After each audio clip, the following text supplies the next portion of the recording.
In Indiana, where you're born still decides how long you live. Where the air you breathe depends on your zip code. Where some towns get new schools and some get new landfills. Where billion-dollar corporations get tax breaks and working families get the bill. And tonight, we're talking about one of the most important places in that fight, Indiana House District 11. From steel plants and ports of Lake County to farms and small towns of Newton and Jasper to the growth and sprawl racing through Porter County. This district sits at the crossroads of power, industry, agriculture, logistics, and people are just trying to survive. So when a candidate asks for your vote here, the real question isn't red or blue. It's simple. Who are they willing to stand up to? Tonight, we're about to find out.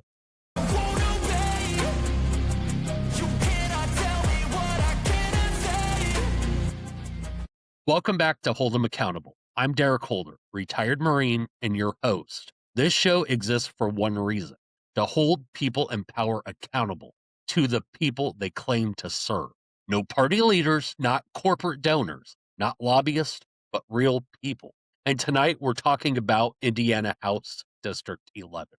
That's Newton, Jasper, Lake, and Porter County, a district that includes farmland, steel mills, warehouse corridors, small towns, some of the most overburdened communities in the state.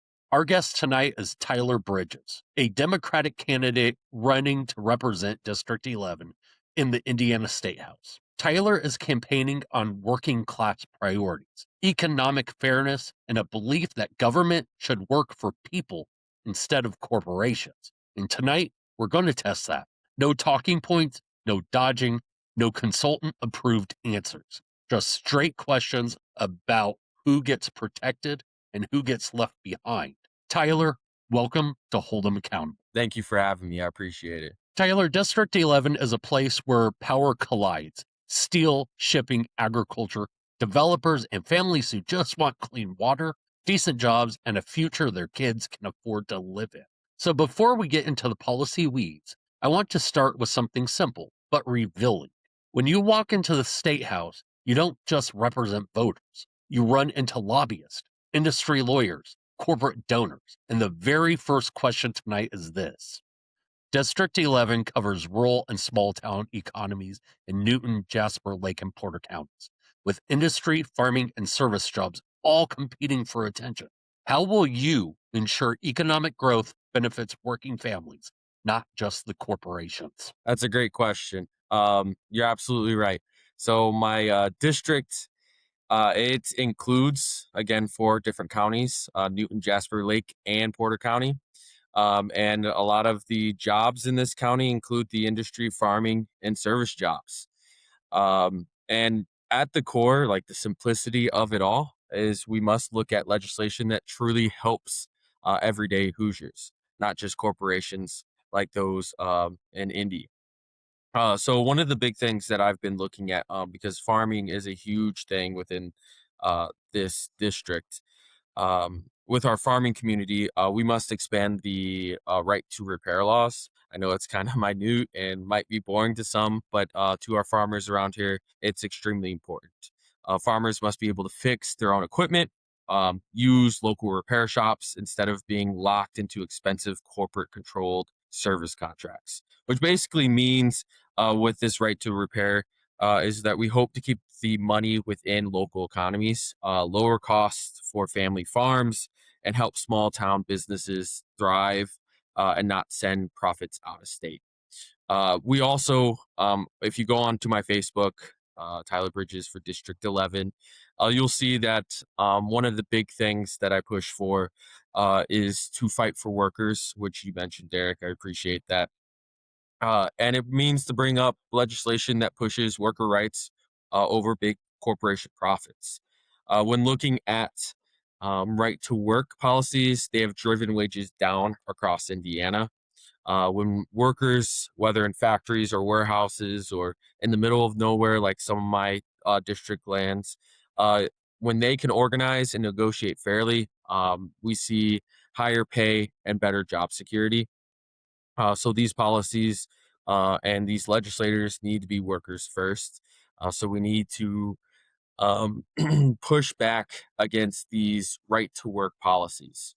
One of the big things, I'm a father to a 4-year old. So right now, what I'm going through is trying to find preschool options. And I know you asked an economic question, and I think childcare is an economic issue. I personally fundamentally believe it, especially for families struggling to make ends meet. Studies have shown, I've talked to some advocates around the area, and they have said that Indiana's childcare system is falling apart. In Porter County alone, which is part of my district, that Boone Township over in Hebron, nearly 5,000 people are ready to work but can't because they don't have reliable childcare, right? And if we want Indiana's economy to work, childcare has to work as well. When parents can't find care, jobs go unfulfilled. Um, Productivity drops and local businesses suffer. So, and I mean, that's a problem. Indiana has a revenue surplus, like we all know, and Republicans will go, "Oh, we have a surplus. We have a surplus. We're great. We're fine." But again, we have a problem with our childcare. The studies show that our state loses $4.2 billion every year because of inadequate childcare system. If I'm elected, I want to push this universal statewide childcare. I know it's not probably not a popular thing to talk about right now. But again, I personally would push for school districts offering childcare through state funded preschool programs, kind of like a preschool for all, which will get a lot of people back into the workforce as well. That also would mean we would have to fund our public schools more. And that's another issue I'd love to discuss. Your campaign messaging highlights standing up for workers over tax breaks for the wealthy. What specific state policies, like prevailing wage or worker protections, would you champion to uplift labor in District 11? Another great question.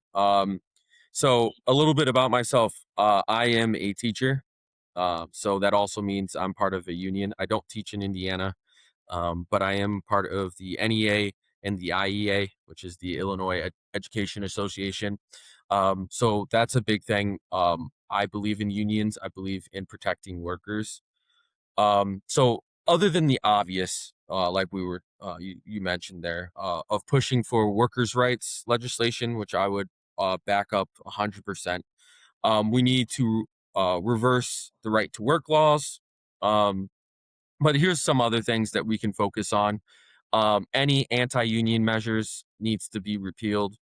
Um, for example, Indiana's current law, IC 22-215-3, it allows workers to benefit from union contracts without paying dues. Again, money is not going into unions, which means that these unions have less power and it weakens them altogether. Repealing it would strengthen collective bargaining. We also, which is crazy to me, is that we have minimum wage at 7.25. It's still the federal rate, and that's unacceptable, especially in the year 2026.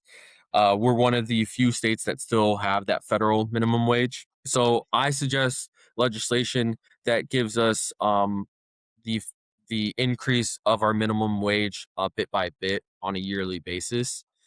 Again, I don't know if we can just bump it straight up to $15 like that. If I don't know if that's responsible, so it might have to take a couple years. Also, when we look at Indiana, there's no like specific state law for paid family or medical leaves. It's not even voluntary at this point. There's just no law talking about it. So we must pass legislation to protect workers, and I support a mandatory paid sick or family leave legislation within the state, especially for all major businesses. If we want to discuss small business and that kind of stuff, we can. This would help with worker job security within the state. It would also ensure safe workplaces.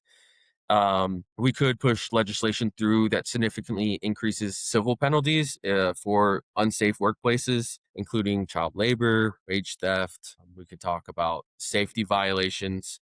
We need to make those non-compliance expensive for companies. To be completely honest, when you put a worker at risk, as a union guy, I'm not okay with that. Um, Again, these are just some of the ideas. I'm sure there's other people with great ideas as well.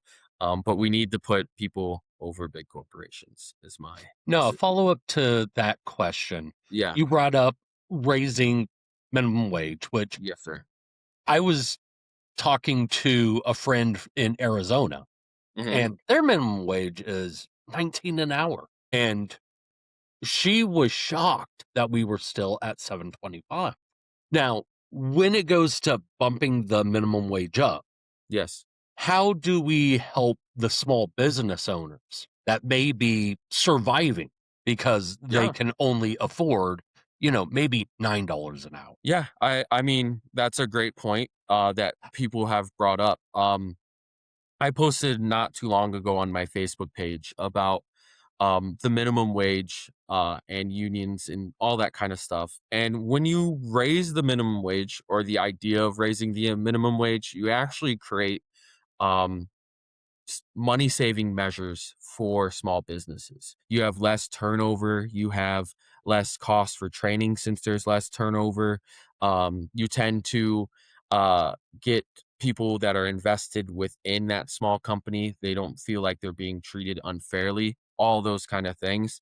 You might also, like, if it is truly a problem where small businesses are going under because of the increase of minimum wage and stuff like that, we can see or look into supplements as well to kind of keep them at foot, obviously with oversight and everything like that. But um, great question. I hope I answered it fully there.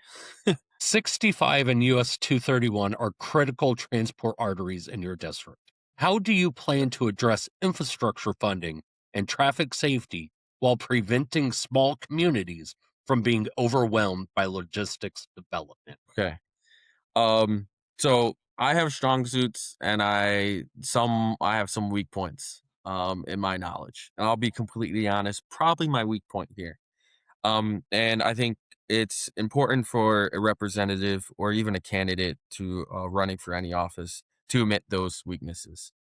I don't know everything, and this is again one of these areas. But that being said, some of my favorite politicians will tell you if I don't know and I need to know, I'll learn. I'll get to know it. And I think politicians in general need to put in that work. And one way I don't want to go around the question, but like one way to better understand these, I think, is going into the small communities and actually showing up at meetings, at town halls, at board meetings, at different things where they're discussing this.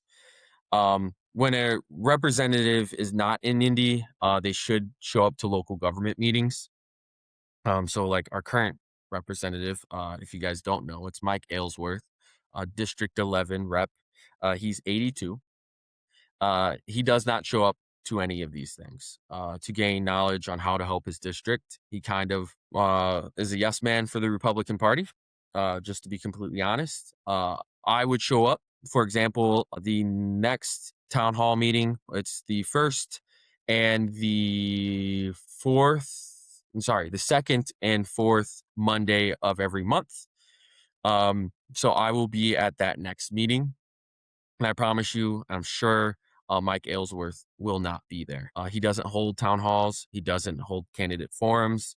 And I don't know if that's very representative of him. As a candidate for District 11, I promise to regularly hold town halls and have discussions to hear from constituents about this issue. Obviously, I need to gain more knowledge on it, but I will put in that work. So thank you. Homeowners and farmers in Newton and Jasper counties often face rising property taxes. Yes. Will you support property tax reform or caps? And how would you balance that with funding for schools and local services? This is a great question. It's something that we're dealing with right now. So I'm pretty straightforward when it comes to this, and I don't know if I'm out of the ordinary, but as a candidate, I do not support raising any taxes for everyday Hoosiers. Um, I don't know if I could afford it, if they got raised, and that's me being completely honest. That includes property tax, income tax, county tax, any other tax that you can think of. I just don't see, personally, I just don't see how a person can be for raising any type of tax when Hoosiers at their core are struggling. to get by. Now that being said, the overhaul with SCA 1 um, was an unnecessary, dangerous turn for local communities. So you mentioned the funding for public schools.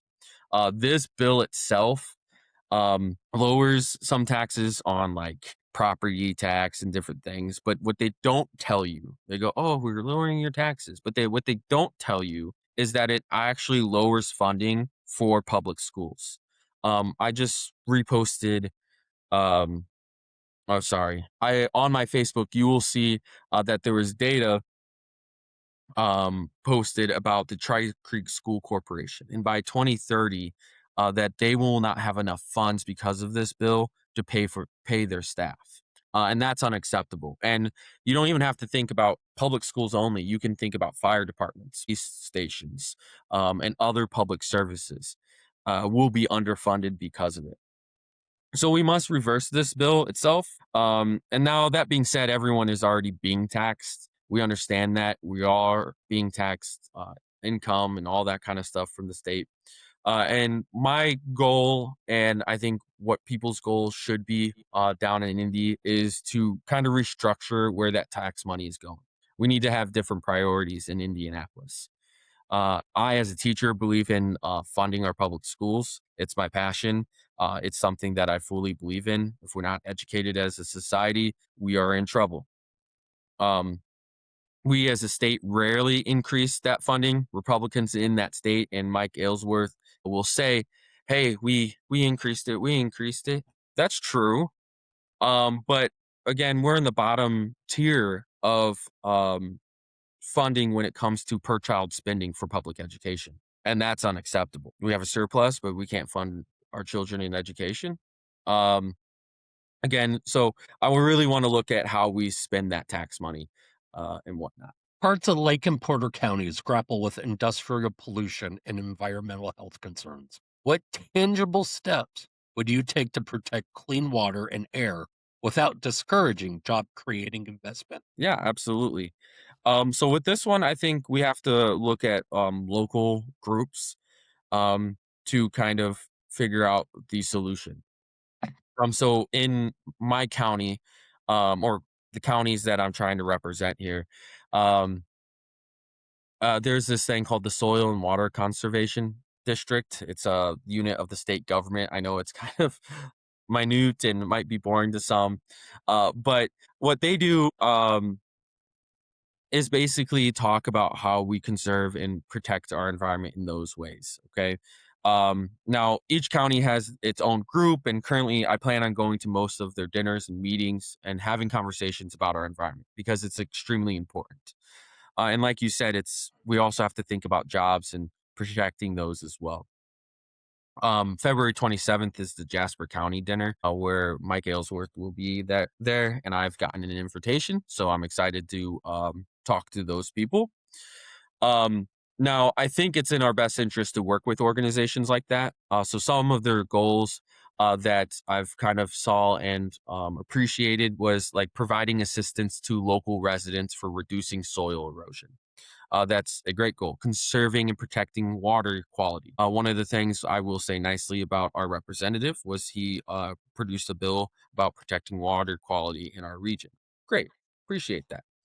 Um, Working directly with private landowners and residents, pushing district coordination with technology assistance is another one of their goal. And then they provide information and education outreach to youth and adults, which is very important when talking about the environment. We have to get people educated on how to protect our natural resources and our environment.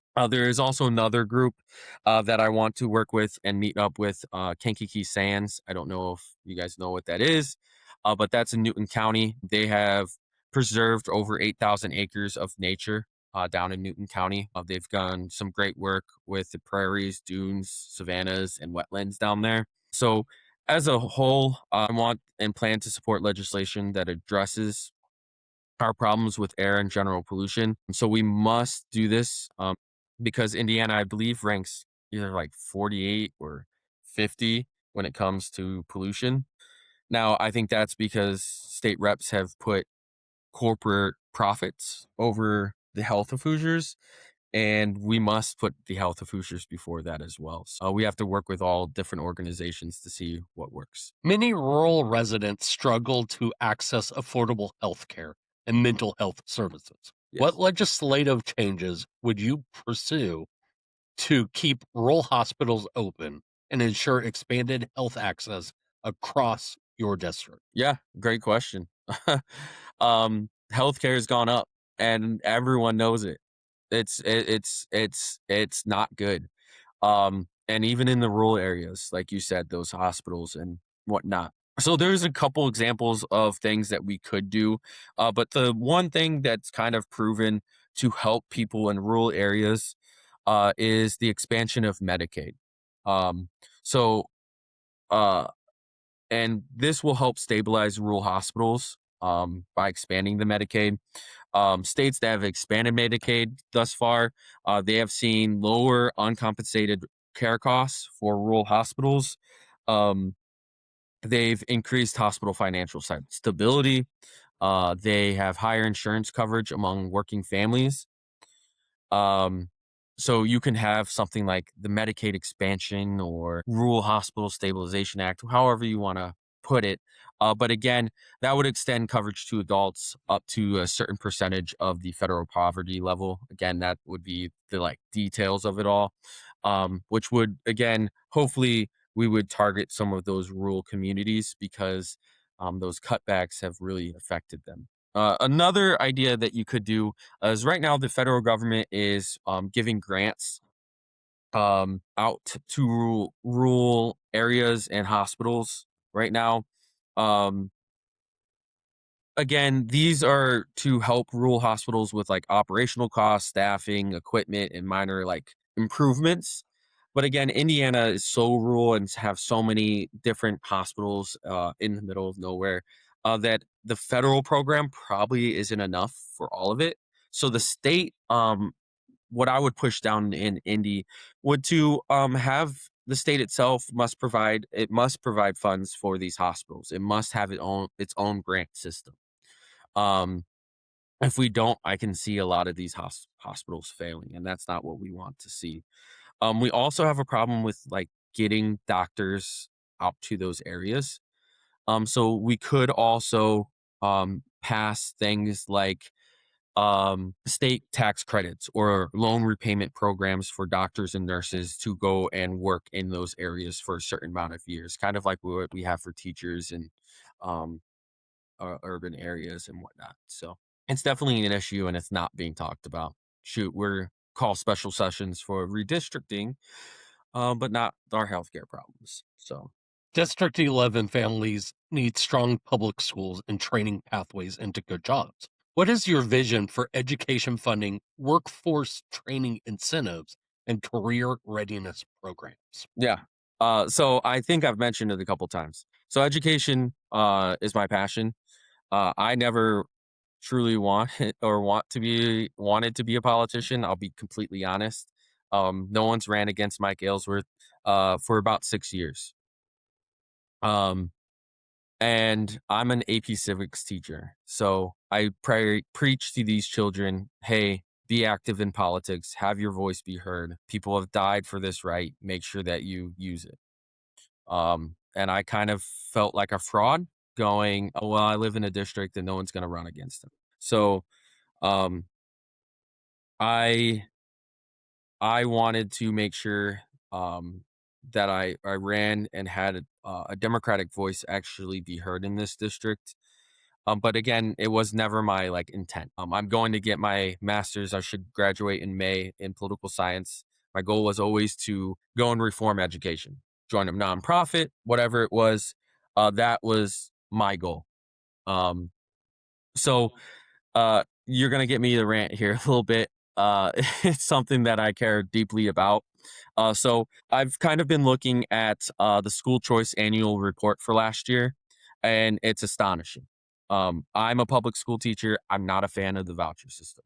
That doesn't mean you don't send your kid to private schools. Private schools can provide great opportunities for students and some different settings that students need.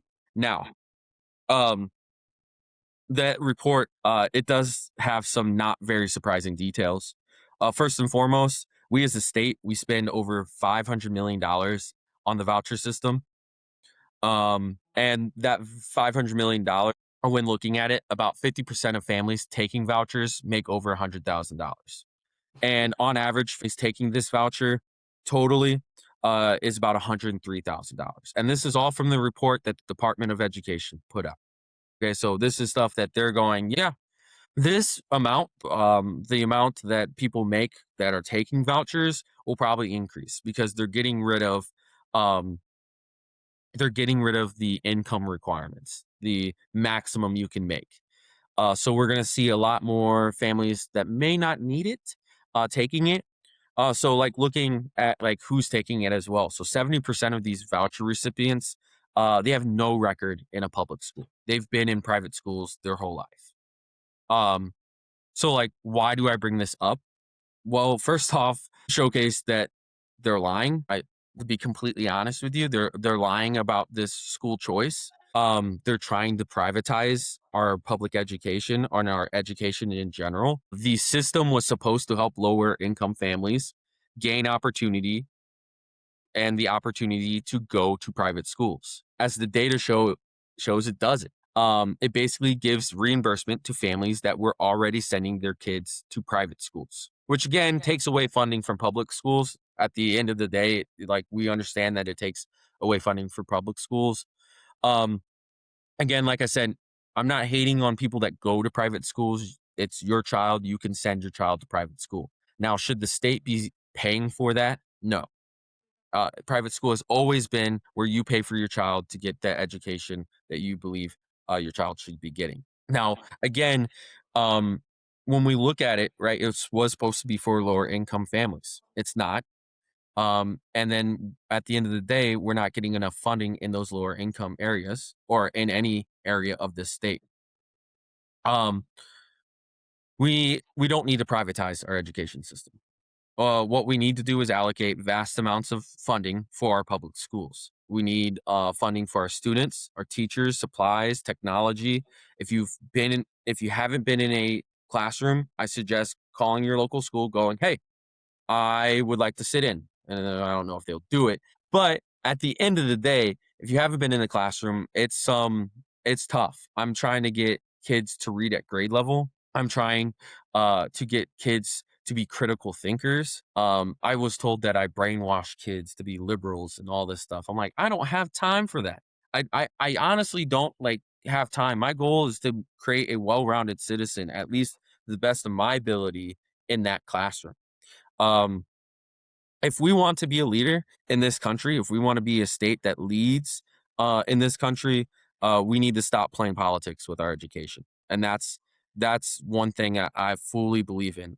We need to put our money into the system and public education. Now, some people will say, "Oh, the public education system's broke. It's broke. It's broke. It's not. It can't keep up with our modern world." Okay, make that argument. That's fine. I tend to agree that it can't. It's not keeping up with our modern world. You see a bunch of kids using AI. You see a bunch of kids putting more effort into trying to find different ways to get the answers and things like that. But one of the goals that I would push for um, is creating a like nonpartisan committee made up of teachers, community leaders, and education reformers on how to modernize our education system. I don't need people that's never been in a classroom making educational uh, decisions on that stuff. This committee, my idea is that it would suggest the best legislation and funding for our schools, students, teachers, and communities. Obviously, we want to keep like unions and stuff like out of that. We would still talk to parents and communities and all that kind of stuff on concerns. Personally, I think education needs tracks. Students are all going to go to college, like you mentioned. What is our goal when we talk about education? Sometimes I think we focus on college a little too much. Um, so we need tracks for students. Not all students go to college, right? Some will go to the trades, military, go straight into the workforce. So how do we help them and how do we benefit them when they do those things? I personally believe better society means we have digital literacy and implementing digital literacy for kids and critically thinking. We don't need a bunch of yes men out or yes women out in the world. Those are some of the things I would love to see within our education. Again, I really hope to be on the House Education Committee. That's one of my goals if elected, because again, it's my passion. Um, I'll stop rambling though, so you can get to the next question. Thank you. Do you think local governments in your district should have more authority over land use, environmental rules, and zoning decisions? I think this one's a tough one. Um, I don't know if I align with my other Dems on this, but again, my initial thought is as a lifelong Hoosier, I'd likely support giving local governments more authority over the use of their land, especially over use, environmental rules and zoning. I think there needs to be oversight, obviously. Um, I say this, I think, because local leaders, county commissioners, city council, town boards, they tend to understand the needs of their community, right? Why are they there if we're not giving them some of the power there? It's the point of federalism. If we talk about the point of our government and governance, I think they at least better understand the priorities and challenges of the communities better than the officials in Indianapolis. Um, I also believe in giving local authority allows communities to adopt stronger environmental protections because each community is different. Now, will that be the case in every area? No. Some communities will look for higher profits over protecting their environment or protecting those farmlands or their air quality and stuff like that. So obviously, that broad control should not be absolute. I think it's not a straightforward solution. Some statewide standards are important to protect people and the environment across Indiana.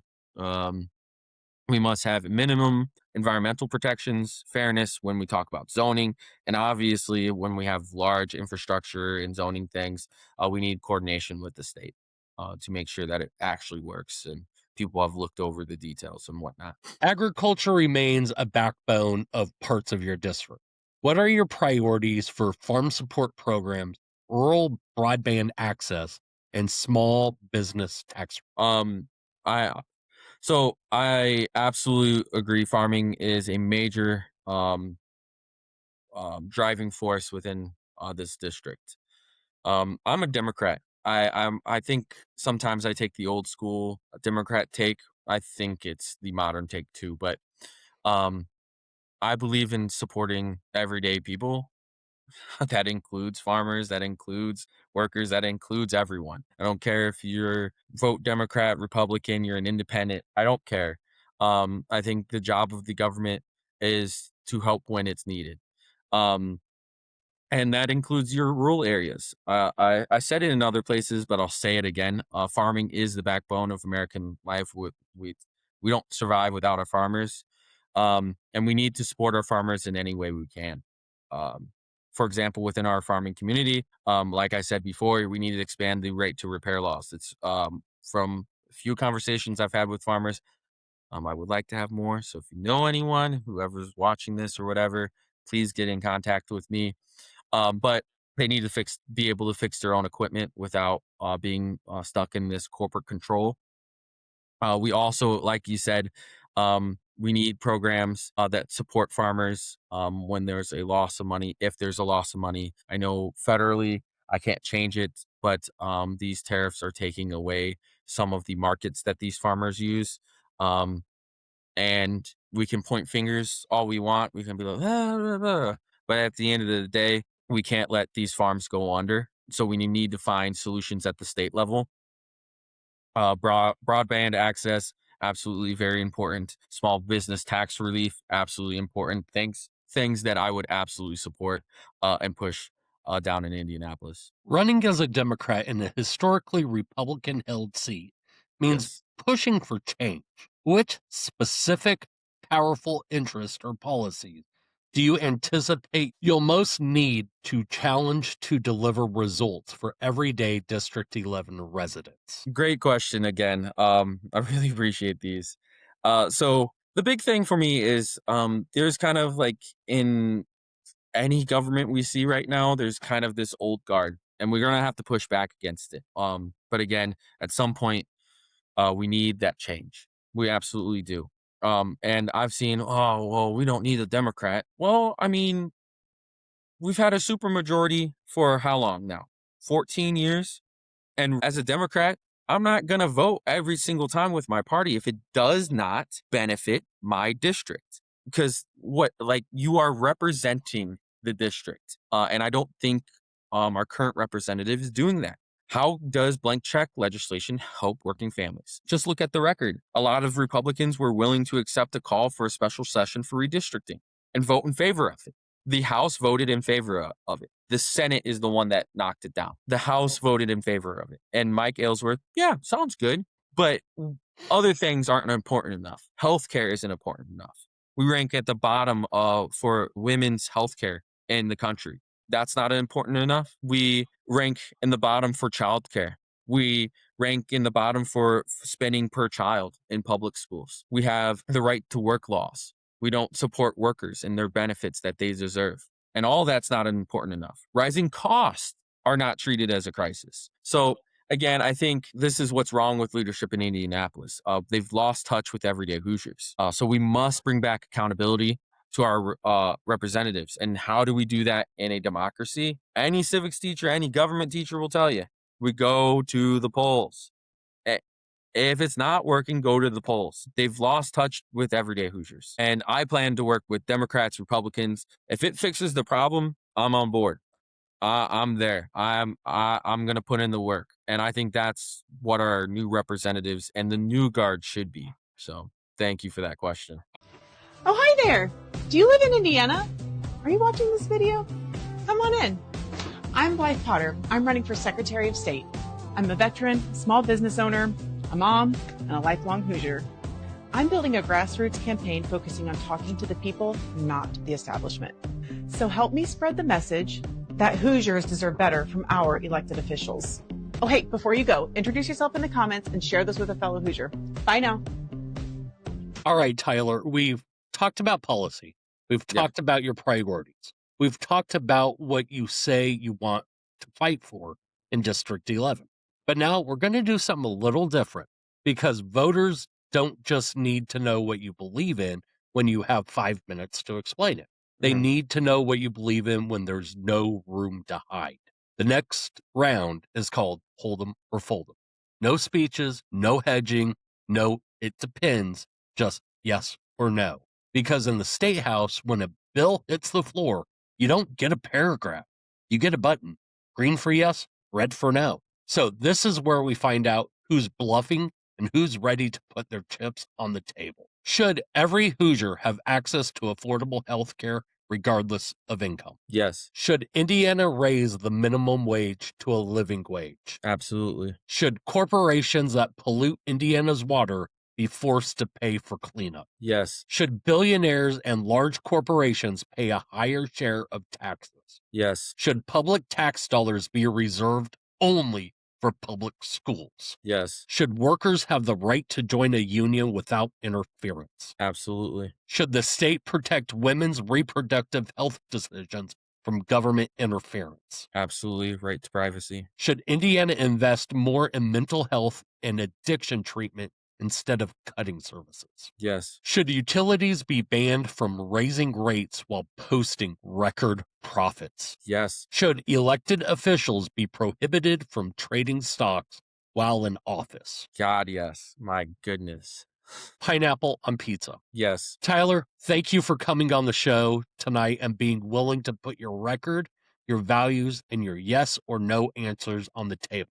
That takes more courage than most people realize. And voters in District 11 deserve to hear directly from the people asking for their trust. And everyone watching, this is what democracy is supposed to look like, not attack ads, not sound bites, not corporate money flooding your feed, but real questions, real answers, and real accountability. Because whether you live next to a steel mill in Lake County, a warehouse corridor in Porter County, or farmland in Newton or Jasper counties, the system touches you every single day. In the air you breathe, the water you drink, the rent you pay, the paycheck you take home. The people who write the laws shape all of it. So don't let anyone tell you your vote doesn't matter. Don't let anyone tell you politics is just noise. And don't let anyone govern in the dark.